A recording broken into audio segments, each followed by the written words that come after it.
வீட்டு வேலைகளை விடியலுக்கு முன்னரே செய்யும் அன்பு தாய், மருத்துவ பணிகளை இன்முகத்துடன் செய்யும் செவிலித்தாய், இல்லச் சுமைகளை மனதை விட்டு கடத்தாமல் பணியில் நாளெல்லாம் பூவாய் பூத்தாய், மாத விளக்கின் வழியிலும் தாய்மையின் சுமையிலும் வழி பொறுத்து பணிக்கு வந்த பூமி தாய், நோயுற்றவர்க்கு செய்வது இறைவனுக்கு செய்வதாம், நோயுற்றவர்க்கு செய்வது இறைவனுக்கு செய்வதாம், இறைப்பணியும் இல்லப்பணியும் தொய்வில்லாமல் ஆற்றும் நம் செவிலியர்களை வாழ்த்த எனக்கு வயதும் இல்லை, தகுதியும் இல்லை.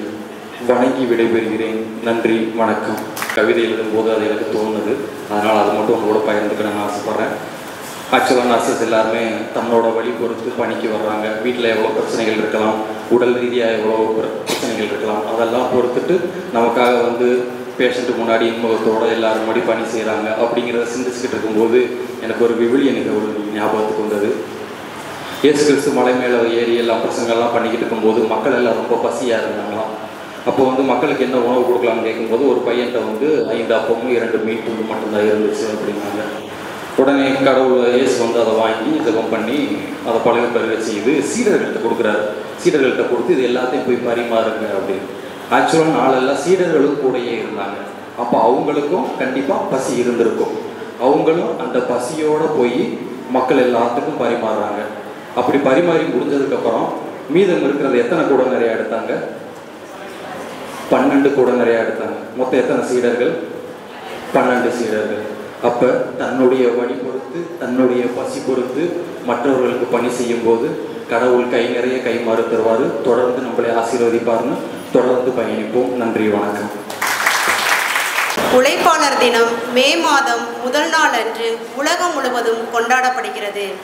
சமூகத்தின் முதுகெலும்பாக திகழும் உழைப்பாளர்களின் உரிமைகளையும் அவர்கள் உலகிற்கு அளிக்கும் மகத்தான பங்களிப்பையும் போற்றுகின்ற பொன்னாளே உழைப்பாளர் தினமாகும். விழியெதிர் காணும் தெய்வங்கள் என்று மகாகவி பாரதியார் போற்றும் உழைப்பாளர்கள் 8 மணி நேரம் கொண்ட உழைப்பு நாளை போராடி பெற்ற தினமே மே தினமாக கொண்டாடப்படுகிறது. இந்தியாவின் முதல் மே தினம் சிந்தனை சிற்பி மா. சிங்காரவேலர் தலைமையில் 1923ஆம் ஆண்டு சென்னை கடற்கரையில் கொண்டாடப்பட்டது. உழைப்பே உயர்வு என்ற பொன்மொழிக்கேற்ப வீட்டையும் நாட்டையும் உயர்த்துபவர்கள் உழைப்பாளர்கள். உலகின் முதுகு தண்டாகவும் வாழ்வின் ஆதாரமாகவும் வியர்வையும் இரத்தத்தையும் சிந்தி நாட்டுக்கு வலிமையும் நலத்தையும் தருகிறார்கள். தொழிலாளர்கள் உழைக்காது விட்டால் நாட்டின் பொருளாதாரமே முடங்கி போய்விடும். ஒரு நாட்டின் பொருளாதார வளர்ச்சி அந்நாட்டில் உழைக்கும் வர்க்கத்தினர் கையிலே தங்கியுள்ளது.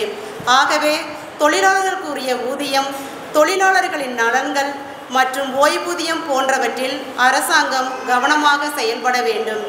இன்றும் பல நாடுகளில் மே முதல் நாள் தேசிய விடுமுறையாக அளிக்கப்பட்டது.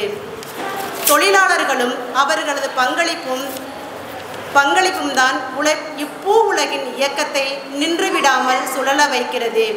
எனவே உழைக்கும் மக்களுக்குரிய மரியாதையை செலுத்துவோம். அவர்களின் உரிமைகளுக்காக தொடர்ந்து குரல் கொடுப்போம். உழைப்பே உயர்வு தரும் என்ற மனதில் கொண்டு நாமும் கடினமாக உழைத்து சமூகத்திற்கு பெருமை சேர்ப்போம். நன்றி, வணக்கம்.